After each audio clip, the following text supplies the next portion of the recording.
What's up, y'all? Riley here, and welcome to another episode of Hot Singles.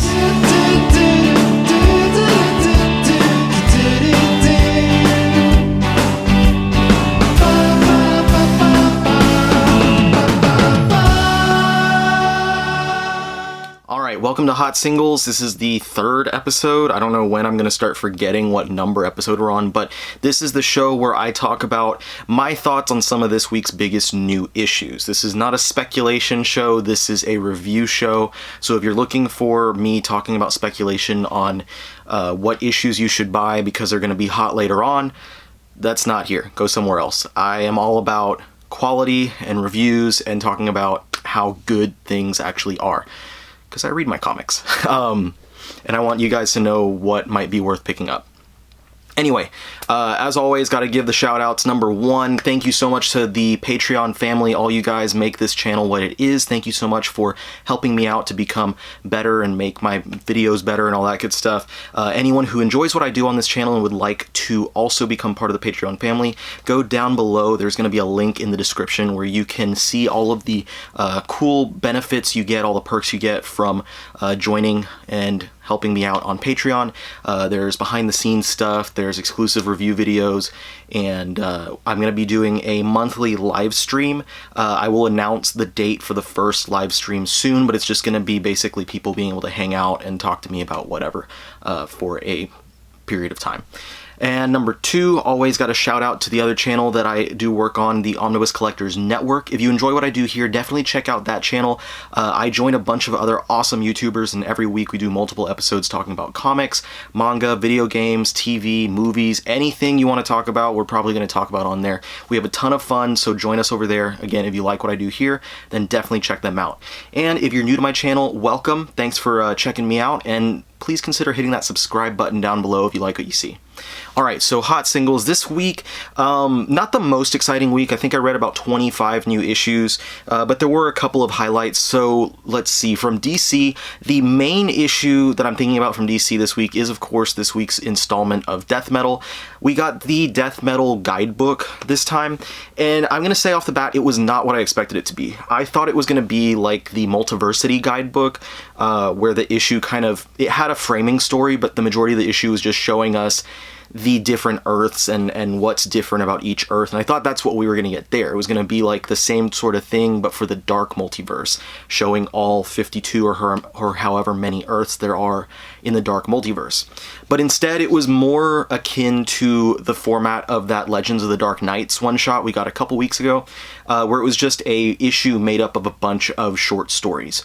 So in between the stories, there were pages where we get kind of explanation on some of the characters and events that have taken place during the first few parts of Death Metal. But the main highlight here, aside from some short stories that had really awesome artwork by Eduardo Risso and Becky Cloonan, the main feature here is a story written by Scott Snyder with James Tynion that finally gives us some background on what happened and how the Death Metal universe became, which is the thing I've been talking about with the past couple issues, is that we have no idea how we got from pre-Death Metal to Death Metal, and whatever happened is not really taking effect on the rest of the DC universe. So it's nice to finally see some revelation about what the heck happened, and it does link us from basically the back end of Scott Snyder's run on Justice League towards the beginning of Death Metal.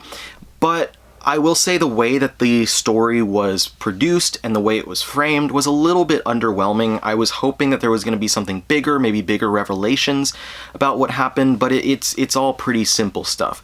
So if you are collecting all of the Death Metal stuff, if you are reading every Death Metal issue, then this is not going to be the best thing that ever happened. It's just going to give you a little bit of interesting tidbits, but it does kind of work as a backdoor lead-in to the upcoming Justice League arc, Doom Metal.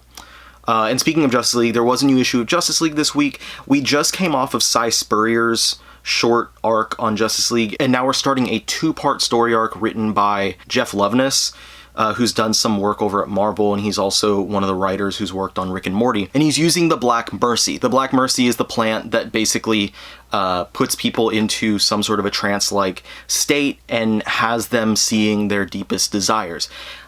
Several people have tried to use it. No one's been as successful as Alan Moore was back during the For the Man Who Has Everything story, but it was a decent story. And it's going to be a two-part because after, with issue 53 is when Doom Metal starts, and then we get another story by another writer, and it's, at this point, just a little bit, I guess, annoying that DC hasn't found a writer to take over Justice League solidly after Snyder left.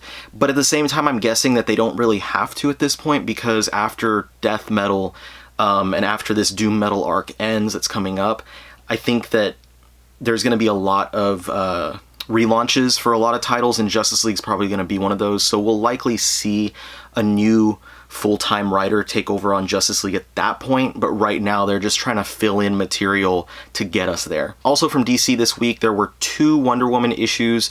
The first one was the 4th annual for this series, and that one was meant to act as kind of the end of the Steve Orlando run that just wrapped up.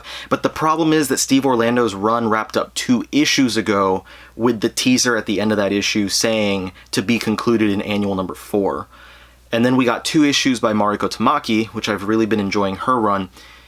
And then now we get the annual. So a lot of that steam of wanting to see that conclusion to Orlando's run was kind of just dissipated by the fact that it took us that long to see this issue finally come out. So I don't know if this was due to delays with everything going on in the world right now or what exactly it was, but it seems like this probably should have come out before the first Mariko Tamaki issue of Wonder Woman happened. And it was a decent ending, even without the delay and stuff. It was still a good issue. It had good artwork and stuff. But Steve Orlando's run at best was middling. And I think that that's true of pretty much most of Wonder Woman since Rucka left, because just like the issue that they've had with Justice League, they haven't landed on a solid writer to take over the book for a longer extended period of time.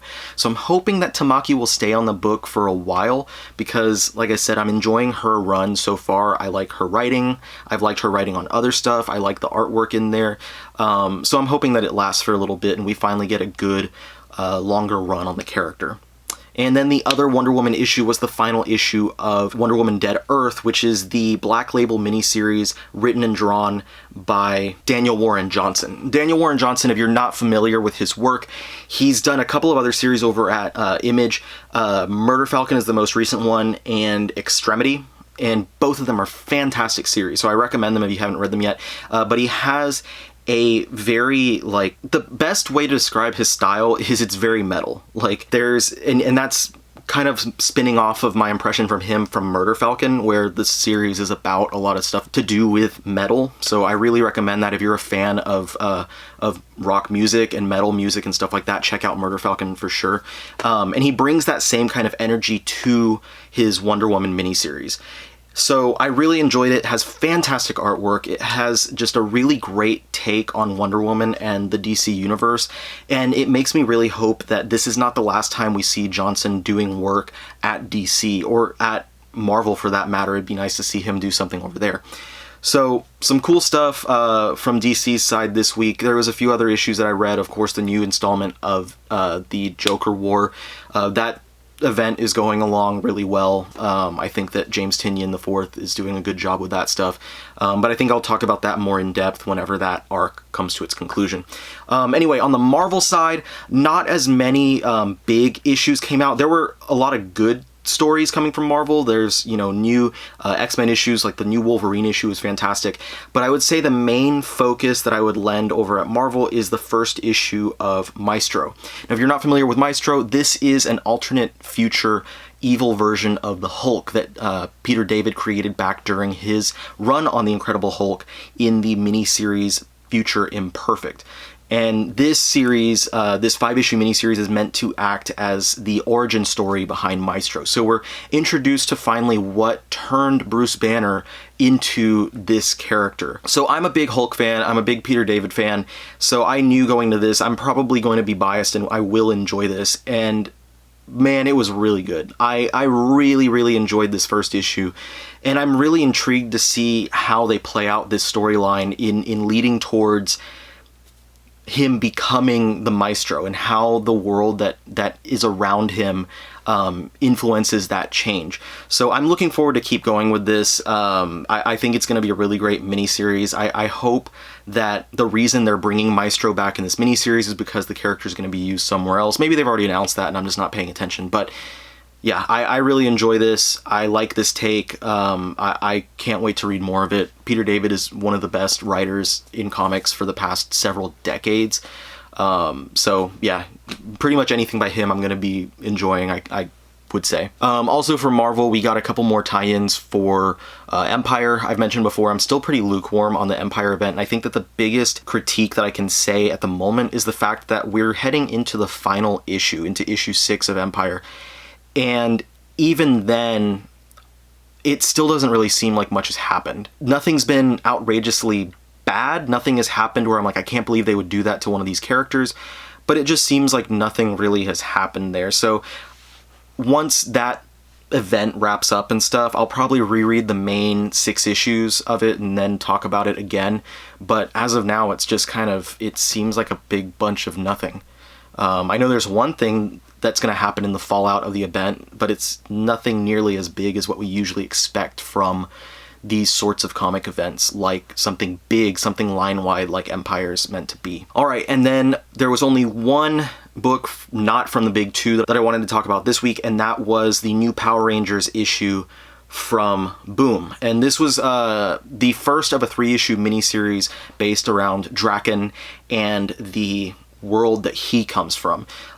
So a couple months ago, the 2 ongoing Power Rangers titles both wrapped up after the whole Necessary Evil arc ended, and we were led into, there was a one-shot based around the Ranger Slayer, and that one-shot is kind of the lead into this 3-issue miniseries written by Anthony Birch, whom I'm familiar with from his work on the old YouTube show Hey Ash, What You Playin'. So it was weird to see him writing something that wasn't a pure comedy comic. But anyway, that's all aside. So this issue follows the Ranger Slayer as she's taking on this new role in this world.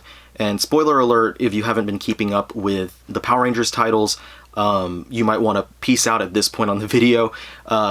This takes place after the defeat of Draken. So when she returns to this world, the throne is open and she, as the cover suggests, basically becomes the new Draken, despite the fact that she wouldn't like to admit that that's true. But anyway, so the story kind of revolves around her pulling her people together and kind of making her place as the new ruler of this world. And she doesn't want to be Draken, she wants to be her own thing. She doesn't want to be such a tyrant like he was. And she learns about this prison, basically, that Draken has. And so she goes down to this prison area, and there is this mysterious ranger that is chained up down there. And he seems like he's going to be the main focus of this 3-issue miniseries, this unknown ranger. And he's, you know, it looks kind of like almost like a Mighty Morphin costume. But it's gray, and it looks like it's made out of metal, and it's got like bolts in it. So it's definitely something that's meant to inhibit this guy and inhibit his powers and abilities. And he's chained up down there. And when she comes down, she asks him, you know, basically, who are you? What have you done? Why are you down here? And this guy doesn't know anything. He doesn't know who he is. He doesn't know why he's down there, but he knows that Draken hated him. So we don't know who this guy is, and the issue kind of leaves us around that point. She unlocks him, and some things start to happen with him. And it seems like as the miniseries progresses, we'll get more idea as to who this guy is. And I am going to say I'm very intrigued by this because I love this kind of stuff from the Power Rangers series where they expand on the cast. One of my favorite things that they've done recently, and this is like a year ago recently, was giving the former Mighty Morphin Rangers another title as the Omega Rangers. That was one of my favorite things that happened. I love the fact that they still want to use those characters and give them different abilities and give them a different role as new types of Rangers. And so I really enjoy seeing this, and the big mystery is, who is this guy? Who is he going to be? Is he going to be an existing character? Is he a new character? The fact that they're teasing it so much makes it seem like he's probably going to have been someone that we already know. And my guess is that this guy is going to wind up becoming the new Green Ranger, if I was to make a guess, because the cover of the new first issue of the Power Rangers ongoing title shows there is both the White Ranger, which we know at this point Tommy has taken on that role, and we also have a Green Ranger at the same time. So The question is, who is the Green Ranger? And I think that this guy is going to be that person. Though I would love to see him use this suit, this costume going forward, because it's a pretty dope looking costume. Having this metal gray costume with bolts coming out of it, it's really cool looking. Anyway, so I enjoyed the issue, but I will say it's mostly because of the intrigue behind this new character is why I enjoyed it, and not so much because of what's actually happening there. Everything else is fine. It's just, let me know what happens with this guy. I'm very curious. So 2 more issues of this. I don't know what the shipping schedule is for that, but I cannot wait to read the next installment. So anyway, that's everything for this week's Hot Singles. So a few cool things that came out this week, a few cool things for you guys to look into. I hope that this turns you on to some new titles, maybe has you pick up something or try it out on Comixology or whatever the case may be. But anyway, I'll be back with another Hot Singles next week, and as always, you can find me doing multiple videos on this channel every single week. So if you haven't subscribed yet, hit that subscribe button down below so you can get notified of all the awesome new videos I have coming out. And thank you so much for watching today, and I will be with you guys again pretty shortly. Peace out.